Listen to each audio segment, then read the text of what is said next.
이건 말이 안 됩니다. 2024년 12월 독일 뮌헨 공대 가스터빈 연구소 세계 최고 권위자 한스 밀러 교수가 제자 마르틴이 가져온 보고서를 보며 경악했습니다. 교수님, 이거 정말 사실인가요? 마르틴이 떨리는 목소리로 물었습니다. 한국의 두산 에너빌리티가 독일, 미국, 일본의 70년 독점 기술을 단 6년 만에 뛰어넘었다는 내용이었거든요. 380메가와트의 복합 효율 65%라고요? 우리 최고가 270메가와트의 60%인데. 하지만 이건 시작에 불과했습니다. 진짜 충격은 따로 있었어요.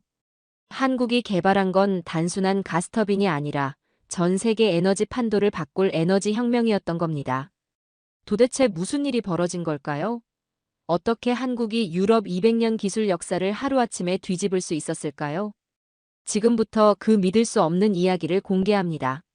해외 감동 사연을 놓치지 않으려면 구독, 좋아요 버튼 눌러주세요. 더 많은 분들이 이런 특별한 이야기를 만날 수 있습니다. 저는 에리카 슈미트입니다. 독일 지멘스에서 25년간 일해온 수석 기술 고문이에요. 우리 지멘스는 177년 전통의 세계 1위 가스터빈 회사죠.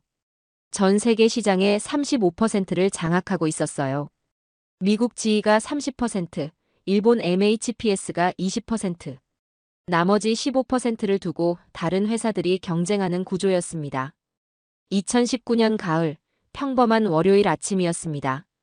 에리카, 한국에서 이상한 발표가 있었어. 동료 프랑크가 신문을 들고 왔어요. 두산중공업, 독자 가스터빈 개발 성공 발표. 저는 커피를 홀짝이며 대답했어요. 또 시작이네.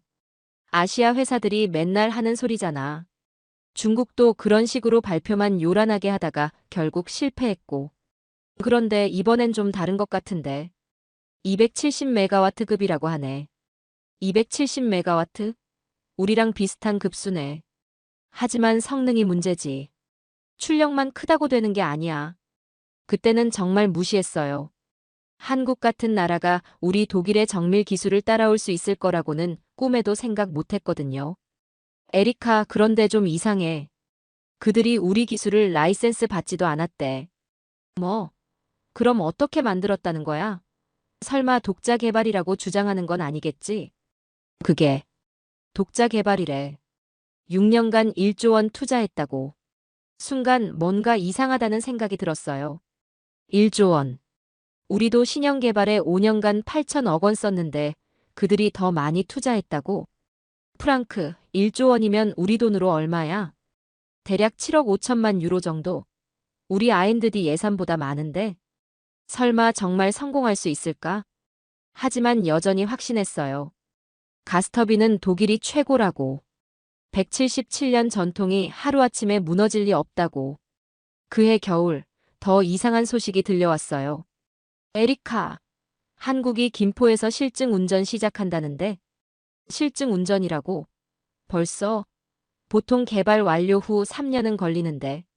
그것도 495메가와트급 복합 발전소에서. 495메가와트라고? 그럼 우리 최신형과 거의 같은 규모네.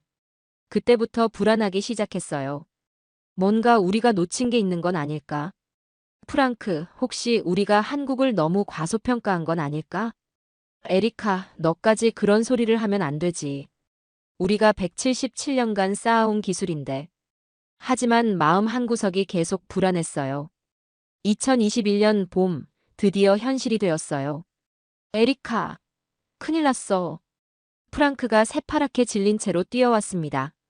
손에는 여러 개의 신문과 인쇄물을 들고 있었어요. 한국 가스터빈이 상업운전에 성공했어. 뭐라고? 제가 들고 있던 커피잔이 덜컹거렸어요.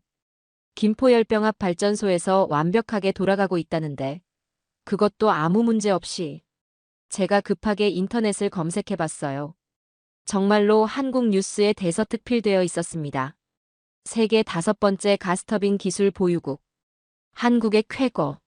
미국, 독일, 일본, 이탈리아에 이어. 에리카, 이거 봐. 성능 데이터가 나왔어. 프랑크가 보여준 자료를 보는 순간 저는 깜짝 놀랐어요. 출력 270메가와트 복합 효율 60.5% 배출가스 기준치 대비 30% 감소. 가동률 95% 이상 연속 가동시간 6,000시간 이상. 우리랑 거의 비슷한 성능이네. 아니, 어떤 부분은? 아니야, 에리카. 일부는 우리보다 나은 것 같은데. 특히 배출가스 저감 부분은 우리가 25%인데 그들은 30%잖아. 그때 더 충격적인 소식이 들려왔어요. 한국이 해외 수주도 따냈대. 뭐, 벌써? 상업운전 시작한 지 겨우 몇 달인데 동남아시아 3개국이 관심을 보이고 있다는데 태국, 베트남, 인도네시아래. 가격은 어떻게 되는데? 그게 더 충격적이야. 우리보다 30% 저렴하다고. 순간 머리가 하얘졌어요. 성능은 비슷한데 가격까지 저렴하다고? 에리카, 이거 정말 심각한 문제 아닌가? 우리 고객들도 관심 보일 수 있어. 설마. 아직 하나의 성공 사례일 뿐이야. 하지만 속으로는 인정하고 싶지 않았어요. 25년간 제가 쌓아온 모든 경험과 지식이 흔들리는 느낌이었거든요. 에리카, 회사에서 긴급회에 소집했어. 당장 가보자. 회의실에서 임원들의 표정은 심각했어요. 여러분, 한국 상황을 어떻게 봅니까? 베른하르트 부사장이 물었어요. 아직 한 건에 불과합니다. 너무 과민 반응하지 맙시다. 마케팅 팀장이 답했지만 목소리에 확신이 없었어요. 하지만 성능 데이터를 보면 일회성 성공과 지속적인 품질 유지는 다른 문제입니다. 하지만 저는 달랐어요. 뭔가 심상치 않다는 직감이 들었거든요. 팀장님, 한국 기술을 직접 분석해봐야 하지 않을까요? 에리카, 너무 신경 쓰지 마. 그들은 아직 초보야. 우리가 177년간 쌓아온 노하우를 몇 년 만에 따라잡을 수는 없어. 하지만 그날 밤 집에 돌아가서도 계속 신경이 쓰였어요. 한국의 30% 배출가스 저감. 우리도 10년간 연구했지만 25%가 한계였는데 2022년 여름 상황이 심각해졌어요. 에리카, 이번엔 정말 큰일이야. 프랑크가 또 뛰어왔어요. 이번엔 정말 심각한 표정이었습니다. 손에는 두꺼운 파일과 노트북을 들고 있었어요. 한국이 380메가와트급 개발에 성공했다는 소식이야. 380메가와트라고? 우리도 아직 개발 중인데? 제가 놀라서 의자에서 일어났어요. 우리 지멘스가 차세대 모델로 개발 중인 것이 바로 380메가와트급이었거든요. 그것도 복합 발전 시 570메가와트까지 가능하다고. 제가 계산기를 꺼냈어요. 570메가와트. 이건 우리 최신형보다 훨씬 큰 출력이었어요. 설마. 과장 광고 아닐까? 아시아 회사들이 그런 거 많이 하잖아. 하지만 이어진 소식들은 더욱 충격적이었어요. 에리카, 이건 과장이 아닌 것 같아. 독립적인 성능 검증까지 받았대. 독립적인 검증이요? 한국전력기술과 한국기계연구원에서 공식 인증했어. 그리고 프랑크가 숨을 크게 들이쉬었어요. 중동 3개국과 계약 체결했대. 규모가 25억 달러라고. 25억 달러요? 제 목소리가 떨렸어요. 우리가 작년에 따낸 최대 계약이 18억 달러였는데. 사우디아라비아, UAE, 카타르래. 모두 우리 전통 고객사들이야. 우리 고객사들이 한국 제품을 선택했다고? 그 순간 정말 심각하다는 걸 깨달았어요. 중동 국가들은 성능과 신뢰성을 가장 중시하는 고객들이거든요. 그때 팀장 볼프강이 긴급회의를 소집했어요. 여러분, 한국 상황이 심각합니다. 회의실에 모인 20명의 임원들 표정이 모두 어두웠어요. 저희 고객사들도 한국 제품에 관심을 보이기 시작했어요. 마케팅 담당 밀러가 보고했어요. 특히 가격 경쟁력 때문에. 성능 대비 30% 저렴하다고 합니다. 기술적으로는 어떤 수준인가요? 아직 정확한 분석은 어렵지만 공개된 데이터로 봐서는. 기술 담당 하인츠가 말을 멈췄어요. 솔직히 말씀드리면 우리와 비슷하거나 일부 영역에서는 앞서는 것 같습니다. 회의실이 조용해졌어요. 에리카, 내가 한국에 가서 직접 확인해 보는 게 어떨까? 볼프강 팀장이 저를 보며 말했어요. 저요? 25년 경력에 기술을 가장 잘 아는 사람이 너니까. 그리고 객관적인 판단력도 뛰어나고. 하지만 그들이 받아줄까요? 경쟁사인데. 이미 연락해봤어. 두산 측에서 환영한다고 하더라. 정말요? 오히려 자신들의 기술을 보여주고 싶어 했어. 그렇게 저는 한국행을 결정했어요. 과연 그들이 정말로 우리와 비슷한 수준에 도달했는지 직접 확인하기 위해서요. 에리카, 객관적으로 평가해줘. 감정에 휘둘리지 말고. 네, 알겠습니다. 하지만 속으로는 여전히 반신반의했어요. 한국이 정말로 177년 독일 기술을 6년 만에 따라잡았을까? 인천공항에 도착한 순간부터 뭔가 달랐어요. 공항 시설이 우리 프랑크푸르트보다 더 현대적이고 효율적이었거든요. 체크인부터 수화물 찾기까지 모든 과정이 자동화되어 있었고 직원들의 서비스도 인상적이었어요. 독일에서 오셨어요? 두산 담당자가 저를 맞이해 주었어요. 김영수 부장이라고 자기소개를 했죠. 40대 중반 정도로 보이는 차분한 인상의 분이었어요. 네, 지멘스에서 왔습니다. 아, 저희가 정말 존경하는 회사예요. 177년 전통의 기술력, 많이 배우고 있습니다. 그의 겸손한 태도가 인상적이었어요. 경쟁사인데도 불구하고 진심으로 존경한다는 느낌이 들었거든요. 차를 타고 창원으로 가면서 김 부장과 긴 대화를 나눴어요. 사실 처음엔 정말 어려웠어요. 아무도 기술을 알려주지 않았거든요. 그럼 어떻게 하셨나요? 우리만의 방법을 찾아야 했죠. 전국의 대학과 연구소가 도와주었어요. 21개 대학, 4개 정부 연구소, 230개 협력업체가 참여했어요. 230개 협력업체라고요? 네, 볼트 하나부터 터빈 블레이드까지 모든 부품을 국내에서 조달할 수 있는 체계를 만들었어요. 창밖으로 보이는 한국의 풍경이 인상적이었어요. 곳곳에 공사 현장이 있고 새로운 공장들이 들어서고 있었고 뭔가 역동적인 에너지가 느껴졌거든요. 김 부장님, 솔직히 처음부터 성공할 거라고 확신하셨나요? 아니요, 전혀요. 사실 중간에 포기하려고 했던 적도 많았어요. 그럼 왜 계속하셨나요? 우리나라에 꼭 필요한 기술이었거든요. 에너지 독립을 위해서는 반드시 해야 할 일이었어요. 그의 진지한 표정을 보니 뭔가 마음에 와 닿았어요. 여기가 저희 공장입니다. 두산 에너빌리티 창원 공장에 도착한 순간 저는 정말 놀랐어요. 규모가 상상보다 훨씬 컸거든요. 게이트를 지나니 끝이 보이지 않을 정도로 넓은 부지에 여러 개의 거대한 건물들이 들어서 있었어요. 165만 평방미터예요. 가스터빈 전용 공장으로는 세계 최대 규모죠. 세계 최대라고요? 네, 연간 50대 이상 생산 가능한 시설이에요. 안내를 받으며 공장 내부로 들어갔어요. 최신 장비들이 가득했고 젊은 엔지니어들이 열정적으로 일하고 있었어요. 독일의 장인 정신과는 다른 뭔가 활기찬 에너지가 느껴졌어요. 평균 연령이 34세예요.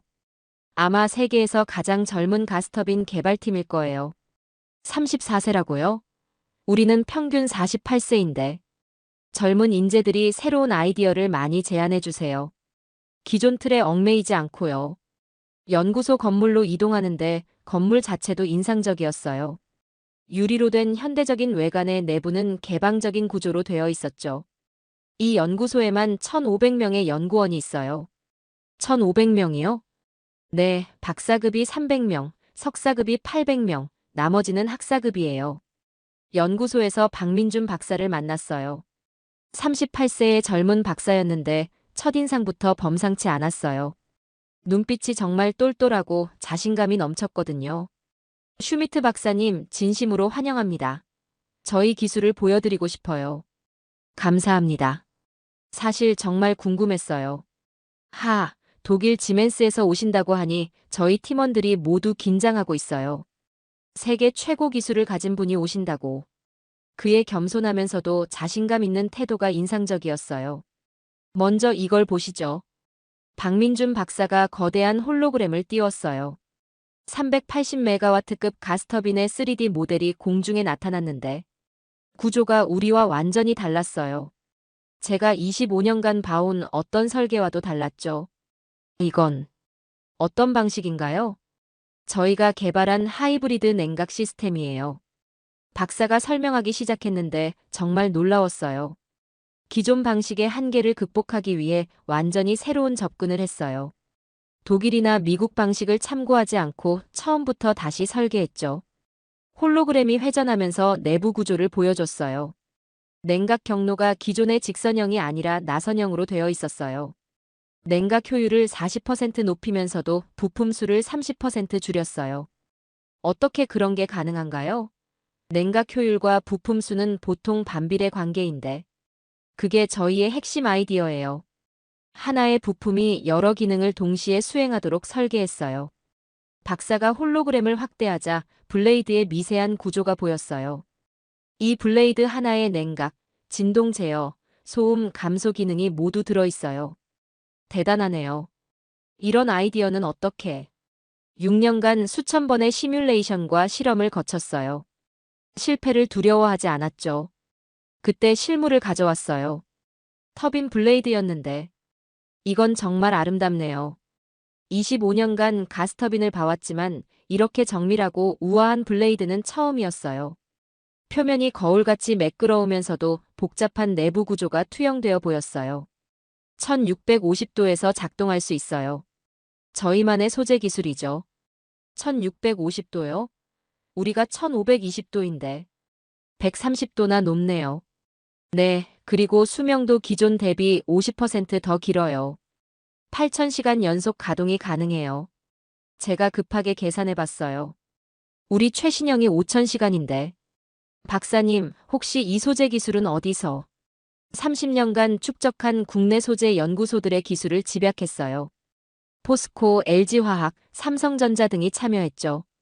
점점 놀라움이 커졌어요. 이건 단순히 우리를 모방한 게 아니라 완전히 새로운 접근 방식이었거든요. 박사님, 혹시 저희 지멘스나 지이 기술을 베이스로 하신 건가요? 전혀요. 처음부터 저희가 독자 개발했어요. 오히려 기존 기술의 한계를 뛰어넘으려고 노력했죠. 정말 순수 국산 기술이라는 거군요. 네, 볼트 몇 개 빼고는 100% 자체 기술이에요. 그 말을 듣는 순간 저는 뭔가 전율을 느꼈어요. 이들이 정말로 새로운 길을 개척한 거였어요. 그런데 박사님, 가장 어려웠던 부분은 뭐였나요? 아무래도 초기 3년이었죠. 아무도 가능하다고 믿지 않았거든요. 사내에서도요? 네, 심지어 저희 팀 내에서도 의견이 갈렸어요. 하지만 CEO가 끝까지 믿어주었죠. 박사의 눈에서 진한 감정이 느껴졌어요. 실제 테스트를 보시겠어요? 박민준 박사의 제안에 저는 즉시 동의했어요. 25년간의 경험으로 봐서는 실제 성능 테스트를 봐야 진짜 실력을 알 수 있거든요. 테스트 시설로 이동하는데 규모가 정말 대단했어요. 독일 본사 테스트 시설보다 더 크고 현대적이었죠. 여기서 모든 성능을 검증해요. 24시간 365일 테스트가 가능한 시설이죠. 거대한 가스터빈이 설치되어 있었고 주변에는 수십 개의 모니터가 번쩍이고 있었어요. 제어실에는 10명 정도의 엔지니어들이 집중하고 있었죠. 380메가와트급입니다. 복합발전 시에는 570메가와트까지 가능해요. 570메가와트요? 정말 그 정도까지. 네, 저희만의 복합 시스템 때문이에요. 증기 터빈과의 연계 효율을 극대화했거든요. 테스트가 시작됐어요. 먼저 단독 가동부터 시작하겠습니다. 터빈이 돌기 시작하자 첫 번째로 놀란 건 소음이었어요. 우리 터빈보다 훨씬 조용했거든요. 우리보다 훨씬 조용하네요. 소음 저감 기술도 새로 개발하신 건가요? 네, 블레이드 형상 최적화와 케이싱 내부 구조 개선으로 소음을 40% 줄였어요. 모니터의 출력이 실시간으로 표시됐어요. 50메가와트, 100메가와트, 150메가와트. 아직 여유가 있네요. 200메가와트, 250메가와트, 300메가와트. 우리 최신형과 비슷한 수준이군요. 350메가와트, 380메가와트, 380메가와트 달성. 모든 계기판이 정상을 표시했어요. 진동, 온도, 압력 모든 수치가 완벽했죠. 효율은 어떻게 되나요? 단독 가동 시 42%예요. 42%라고요? 우리가 40%인데. 이제 복합 발전 모드로 전환합니다. 증기 터빈과 연계되면서 출력이 다시 올라가기 시작했어요. 420메가와트, 450메가와트, 500메가와트. 정말 계속 올라가네요. 520메가와트, 550메가와트, 570메가와트, 570메가와트 달성. 복합 효율 65% 달성. 저는 입을 다물 수 없었어요. 65%. 우리 최고 기록이 62%인데. 정말로 해내셨네요. 지속 시간은 어떻게 되나요? 연속 8000시간 테스트를 마쳤어요. 성능 저하 없이요. 8000시간이요? 우리는 5000시간도. 그리고 CO2 배출량은 기존 대비 35% 감소했어요. 그 순간 깨달았어요. 한국이 정말로 우리를 뛰어넘었다는 걸. 박사님, 이 모든 성과가 정말 6년 만에 이뤄진 건가요? 네, 2017년 시작해서 2023년 완성했으니까 정확히 6년이죠. 어떻게 그런 단기간에. 저희에게는 절박함이 있었어요. 에너지 자립이라는 간절한 목표가 있었죠. 박사의 말에서 진정성이 느껴졌어요. 마지막으로 보여드리고 싶은 게 있어요. 박민준 박사가 저를 또 다른 건물로 안내했어요. 건물 입구에 미래기술연구센터라는 간판이 보였어요. 미래기술연구센터예요. 여기서 10년 후, 20년 후를 준비하고 있어요. 들어가자마자 벽면에 거대한 로드맵이 보였어요. 2025년 500메가와트급 초대형 가스터빈, 2026년 수소 전소 터빈 상용화, 2027년 해상 부유식 발전소, 2028년 우주 정거장용 소형 터빈, 2029년 달 기지용 원자력 터빈, 2030년 완전 무인 발전 시스템. 이 모든 걸 계획하고 계신가요? 네, 가스터빈은 시작일 뿐이에요. 우리의 최종 목표는 에너지 혁명입니다. 첫 번째 연구실에서는 수소 터빈을 개발하고 있었어요. 2026년 상용화 목표예요. 탄소 배출 완전 제로죠. 거대한 수소 터빈 모형이 천천히 돌아가고 있었어요. 기존 가스터빈보다 훨씬 복잡한 구조였습니다. 수소 연소는 천연가스보다 훨씬 까다로운데 어떻게? 3년간 수소 연소 기술만 연구했어요. 완전히 새로운 연소기를 개발했죠. 두 번째 연구실에서는 해상 발전소 모형이 있었어요. 바다에 떠 있는 발전소예요. 육지 제약 없이 대용량 발전이 가능해요. 해상에서 가스터빈을 운용한다는 건가요? 네, 파도와 염분에도 견딜 수 있는 특수 설계예요. 1000메가와트급까지 가능해요. 세 번째 연구실에서는 우주정거장용이요? 네, 나사와 ESA에서 관심을 보이고 있어요. 무중력 환경에서 작동하는 터빈이죠. 벽면에는 우주정거장 내부 구조도와 함께 소형 터빈 설계도가 붙어 있었어요. 무중력에서도 터빈이 작동할 수 있나요? 기존 원리와는 다른 방식이에요. 자기 부상 기술을 활용했죠. 네 번째 연구실은 더욱 놀라웠어요. 달 기지용 원자력 터빈이요? 2030년대 달 기지 건설에 대비한 거예요. 태양광만으로는 한계가 있거든요. 원자력까지. 소형 모듈 원자로와 연계한 시스템이에요. 완전 무인 운영이 가능해요. 저는 복도 한가운데 서서 이 모든 걸 바라봤어요. 25년간 가스터빈 개선에만 집중했던 저와 달리 이곳에서는 에너지의 미래 전체를 설계하고 있었어요. 박사님, 이 모든 계획이 정말 실현 가능한가요? 물론이죠. 6년 전만 해도 380메가와트 가스터빈도 불가능하다고 했잖아요. 그의 확신에 찬 목소리를 듣고 저는 확신했어요. 한국이 정말로 세계를 바꿀 거라는 걸. 박사님, 이런 비전은 누가 세우신 건가요? 우리 팀 모두가 함께 만든 비전이에요. 젊은 엔지니어들의 꿈이 모인 거죠. 정말 대단하시네요. 저희는 기존 기술 개선에만 집중했는데, 기존 기술도 중요하죠. 하지만 때로는 완전히 새로운 길을 가는 것도 필요해요. 벽에 걸린 문구가 눈에 들어왔어요. 불가능은 도전하지 않은 자의 변명이다. 기술에는 국경이 없다. 그 순간 깨달았어요. 한국의 진짜 힘이 뭔지를. 단순히 기술력이 아니라 미래를 향한 무한한 상상력과 도전 정신이었어요. 독일로 돌아가는 비행기 안에서 저는 복잡한 심정이었어요. 25년간 쌓아온 자신감이 완전히 흔들렸거든요. 한국에서 본 것들이 계속 머릿속을 맴돌았어요. 380메가와트 터빈의 완벽한 성능, 65%의 놀라운 효율, 그리고 무엇보다 그들의 미래 비전. 본사 회의실에서 보고할 때 동료들의 표정이 점점 심각해졌어요. 에리카, 정말로 그 정도 수준인가? 볼프강 팀장이 진지하게 물었어요. 네, 일부 기술은 우리보다 확실히 앞서 있어요. 특히 고온 내구성과 효율 면에서는. 어떻게 그런 일이 가능하지? 177년 우리 전통이. 프랑크가 믿을 수 없다는 표정으로 말했어요. 그들은 처음부터 새로운 방식으로 접근했어요. 기존 기술에 얽매이지 않고 완전히 독창적인 설계를 했죠. 그럼 우리는 어떻게 해야 하나? 베른하르트 부사장이 물었어요. 한국을 진정한 경쟁자로 인정해야 해요. 더 이상 무시할 수 없습니다. 구체적으로 어떤 부분이 우리보다 뛰어났나? 효율성, 내구성, 소음 저감, 그리고 무엇보다 혁신적 사고방식이요. 회의 후 팀장이 저를 따로 불렀어요.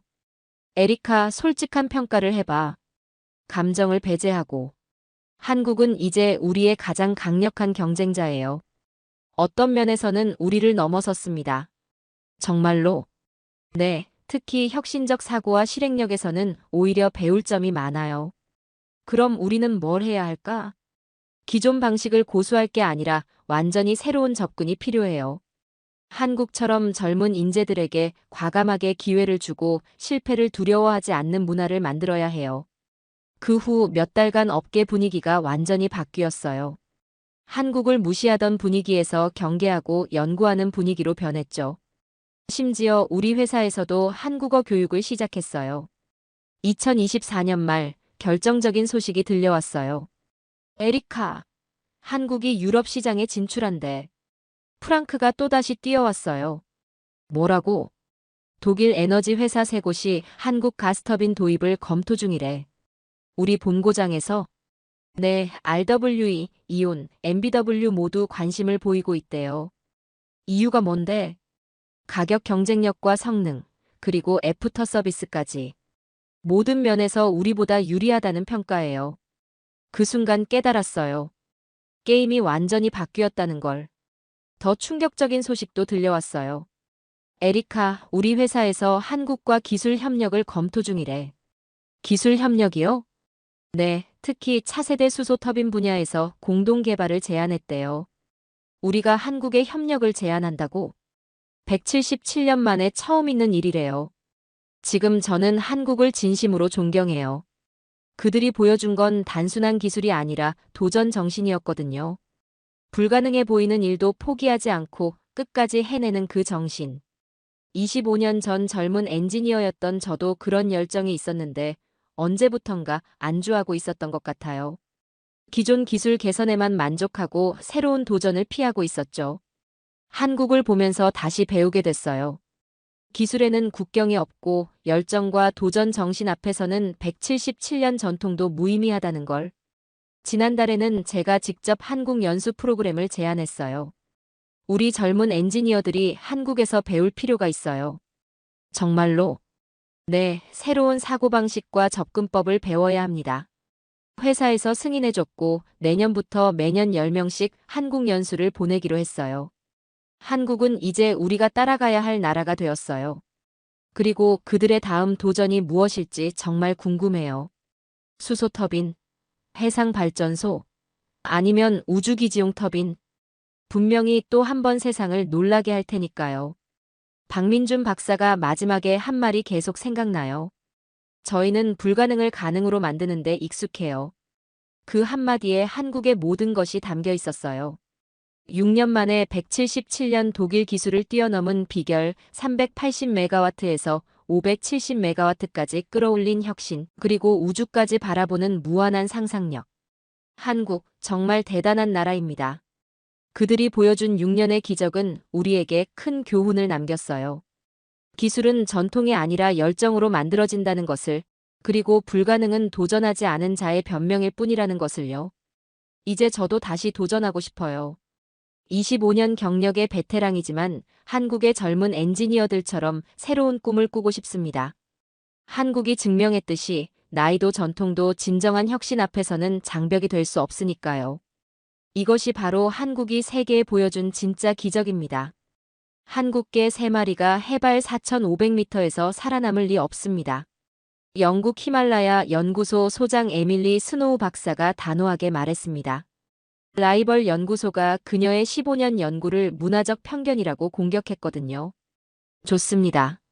증명해드리죠. 저는 에밀리 스노우입니다. 영국 히말라야 극지 연구소를 15년간 이끌어왔죠. 그런데 며칠 전 충격적인 논문 하나가 제 인생을 뒤흔들었습니다. 미국 알래스카 연구소 마이클 김 박사가 국제학술지에 발표한 내용이었어요. 에밀리 스노우 박사의 서구 견종 우월론은 과학적 근거가 없는 문화적 편견에 불과하다. 저한테는 뼈아픈 지적이었습니다. 10년 전 아시아 견종 5마리로 고산 실험을 했다가 모두 고산병으로 쓰러뜨린 아픈 기억이 있거든요. 그런데 한국 서울대에서 연락이 왔습니다. 김동현 교수가 직접 전화를 걸어왔어요. 저희가 3마리를 보내드리겠습니다. 진돗개, 풍산개, 그리고 불개요. 저는 코웃음을 쳤습니다. 교수님, 해발 4,500m에서 개들이 견딜 수 있다고 생각하세요? 티베탄 마스티프도 힘겨워하는 곳인데요. 김 교수는 자신만만했습니다. 한번 보시죠. 이 아이들은 다릅니다. 며칠 후 3마리가 도착했어요. 진돗개 용기, 풍산개 강철, 불개 불꽃이었습니다. 생각보다 늠름해 보였지만 제 생각은 변하지 않았어요. 연구소 수의사 톰슨 박사도 고개를 저었습니다. 박사님, 이 개들 일주일 못 버틸 것 같은데요. 미리 응급처치 준비해 둘까요? 저는 단호하게 말했습니다. 준비하세요. 이번 기회에 확실히 증명하겠어요. 아시아 견종의 한계를 말입니다. 다음 날 아침 헬기로 해발 4,500m 베이스 캠프에 도착했습니다. 영하 20도의 칼바람이 얼굴을 후려쳤어요. 개들 상태 어떤가요? 톰슨 박사가 급하게 달려왔습니다. 박사님, 이상해요. 다른 견종들은 벌써 숨이 가빠하는데. 저는 개 우리로 달려갔습니다. 독일 셰퍼드 2마리와 알래스카 말라뮤트는 벌써 헥헥거리며 축 늘어져 있었어요. 고산병 초기 증상이 분명했습니다. 그런데 한국 견종 3마리는 어떻게 된 걸까요? 진돗개 용기는 꼿꼿이 서서 주변을 경계하고 있었습니다. 풍산개 강철은 눈밭을 신나게 뛰어다니고 있었고요. 불개 불꽃은 붉은 털을 날리며 여유롭게 털고르기를 하고 있었습니다. 이상하네요. 맥박도 정상이고 호흡도 안정적이에요. 톰슨 박사가 청진기를 들이댔습니다. 혈중 산소 포화도도 97%입니다. 평지에서와 거의 같아요. 저는 믿을 수 없었습니다. 측정 기계에 오류가 있나 봐요. 다시 재보세요. 3번을 재봤지만 결과는 같았습니다. 연구소 직원들도 수군거리기 시작했어요. 정말 신기하네요. 어떻게 저렇게 멀쩡할 수가 있지? 저는 화가 났습니다. 일시적인 현상일 뿐이에요. 내일 되면 다를 겁니다. 하지만 이틀째, 사흘째도 마찬가지였습니다.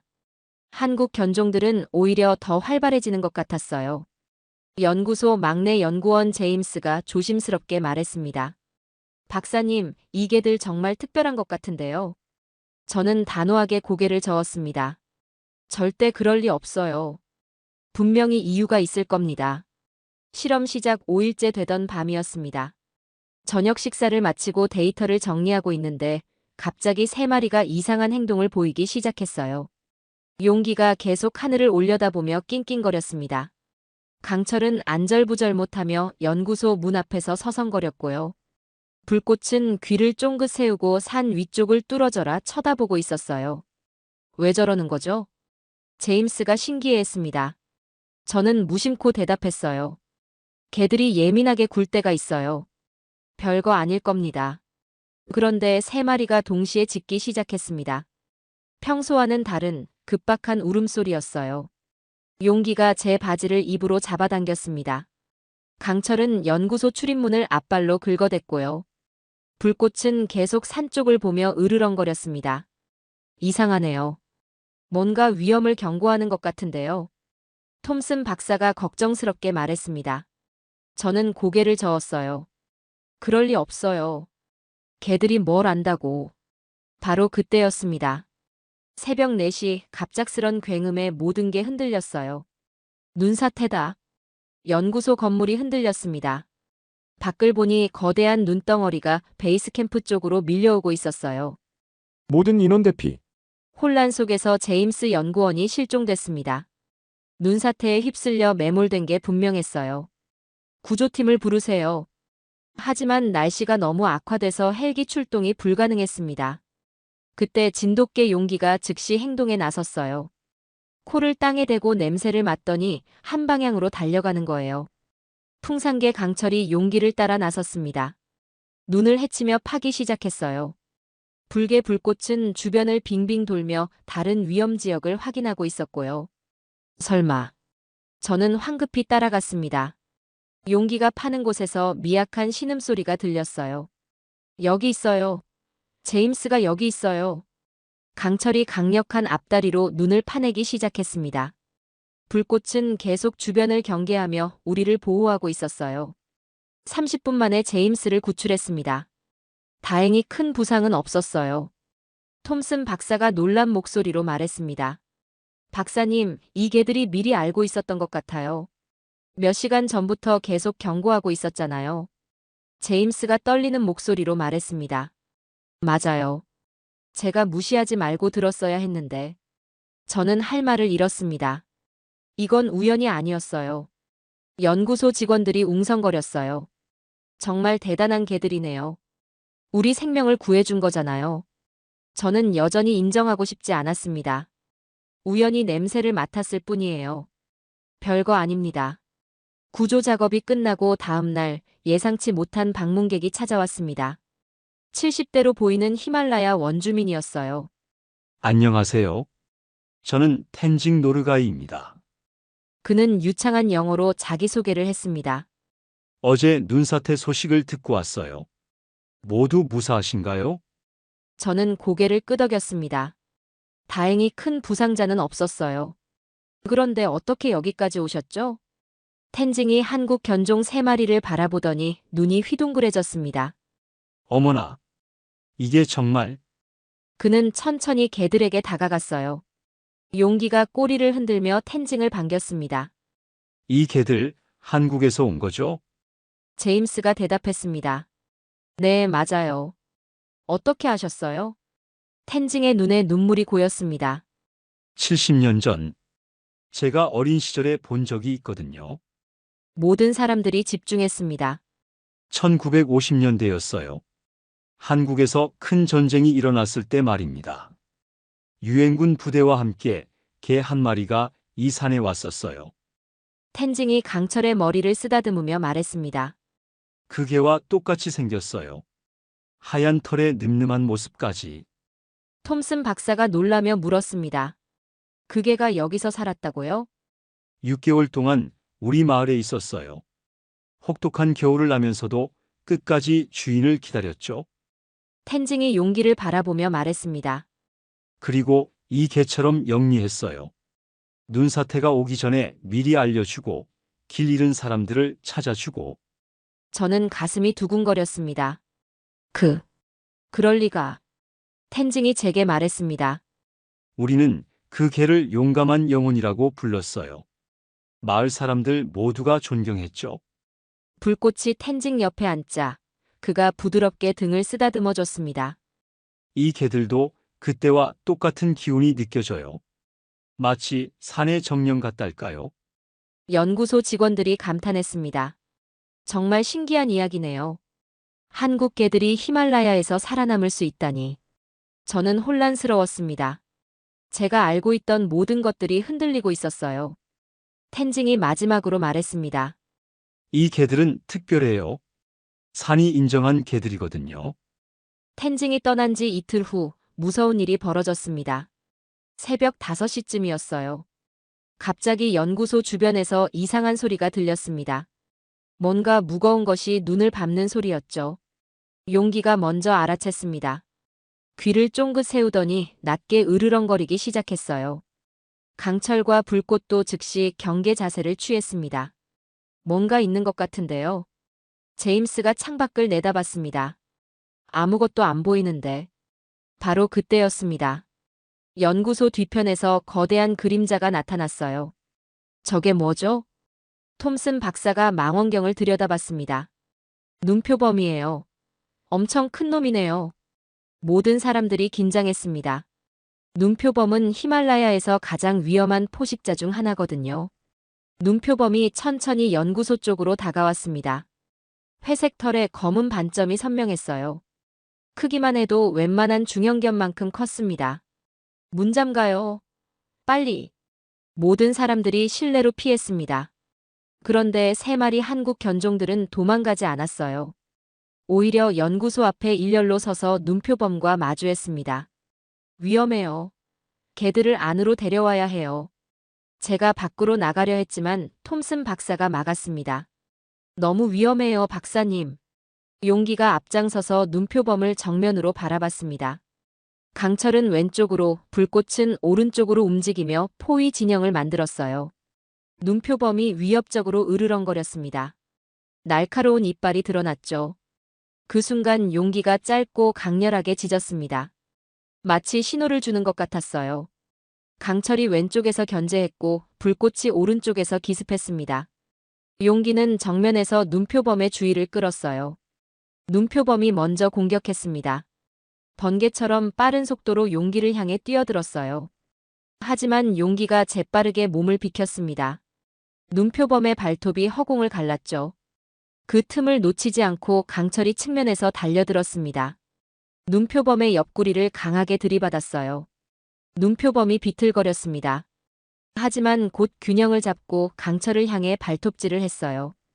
강철이 뒤로 물러서며 피했습니다. 바로 그때 불꽃이 반대편에서 기습했어요. 붉은 털이 번뜩이며 불꽃이 눈표범의 뒷다리를 물었습니다. 눈표범이 아픔에 울부짖었어요.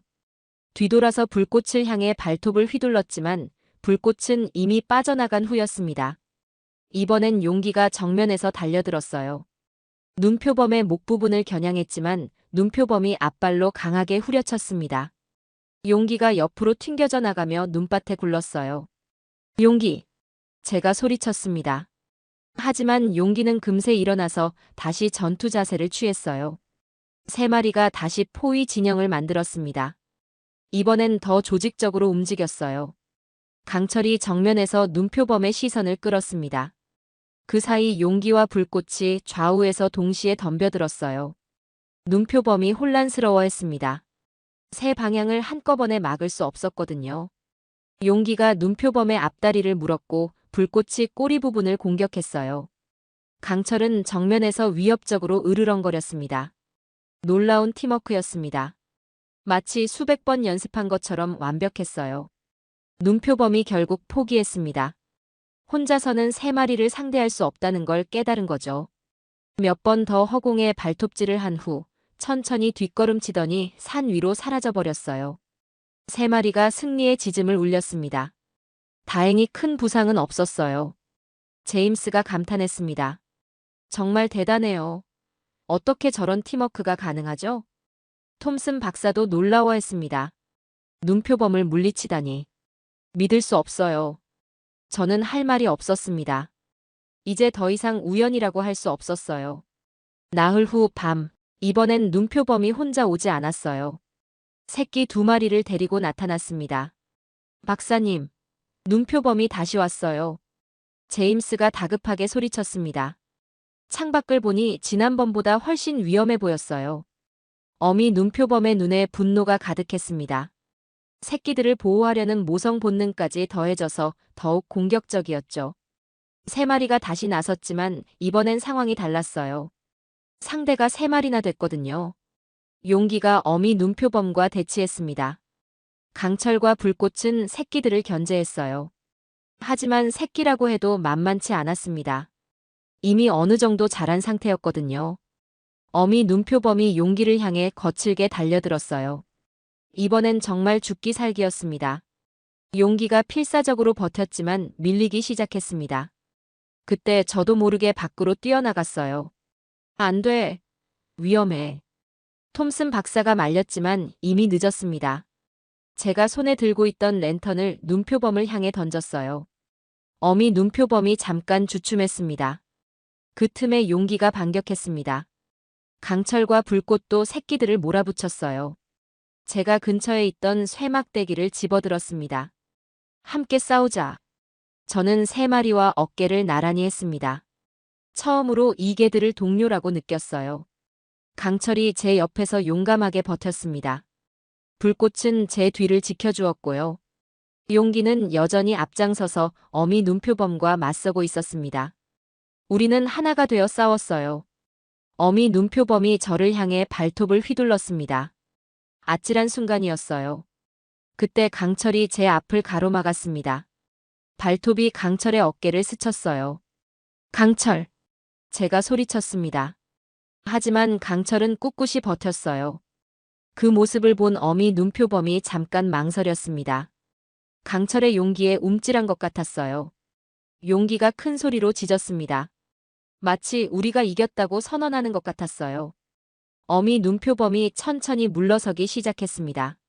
새끼들을 데리고 산으로 돌아갔어요. 전투가 끝났습니다. 제가 강철의 상처를 확인했어요. 다행히 깊지 않았습니다. 고마워, 강철.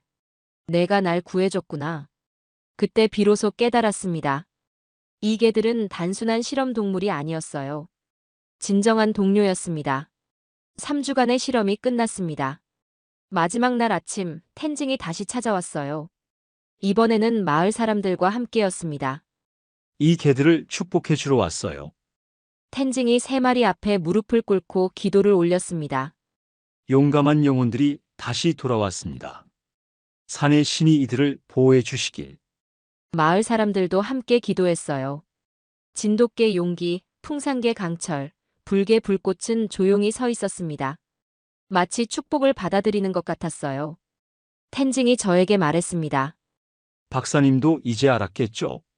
이 개들은 특별해요. 저는 고개를 끄덕였습니다. 네, 제가 틀렸어요. 이 아이들은 정말 특별합니다. 15년간 제가 고집해온 모든 편견이 무너졌어요. 아시아 견종이 열등하다는 생각, 서구 견종만이 우수하다는 믿음, 모든 게 제 오만함이었습니다. 제임스가 아쉬워했습니다. 한국으로 돌아가는 게 아쉬워요. 이런 개들은 처음 봤거든요. 톰슨 박사도 동감했습니다.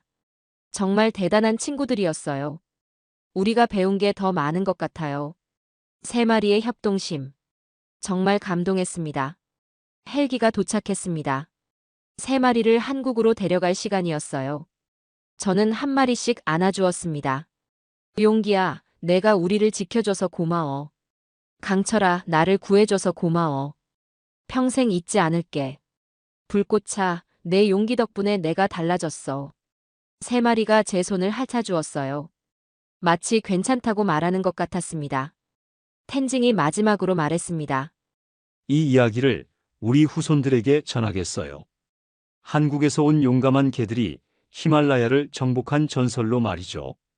헬기가 떠나고 저는 홀로 서 있었습니다. 15년간 쌓아온 제 편견이 단 3주 만에 완전히 바뀌었어요. 이제 저는 알았습니다. 진정한 강함은 혈통이나 출신이 아니라 마음에서 나온다는 것을. 한국 견종들이 보여준 용기, 충성, 그리고 사랑. 그것이 진짜 명견의 조건이었습니다.